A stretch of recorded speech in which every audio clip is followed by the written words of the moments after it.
નમસ્કાર મિત્રો, જય ગિરનાર. ગિરનારની લીલી પરિક્રમા વન વિભાગ દ્વારા પ્લાસ્ટિક પર પ્રતિબંધ રાખવામાં આવ્યો છે.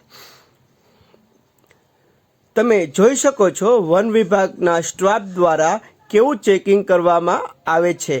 પ્લાસ્ટિકની બોટલ, નાસ્તાના પેકેટ, કોઈ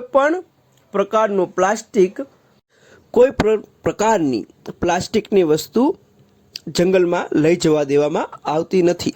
અને અહીંયાથી વનરક્ષક દ્વારા યાત્રિકોને પ્લાસ્ટિકની થેલીની જગ્યાએ કાપડની થેલી આપવામાં આવે છે. અને જો પ્લાસ્ટિકથી વન્ય પ્રાણીઓને નુકસાન થાય છે, જો પ્લાસ્ટિકની બોટલ, નાસ્તાના પેકેટ જો લઈ જવામાં આવે તો પ્લાસ્ટિક પ્રાણીઓ ખાય છે તો તેને નુકસાન થાય છે. એટલા માટે પ્લાસ્ટિક પર પ્રતિબંધ રાખવામાં આવેલ છે. જય ગિરનાર.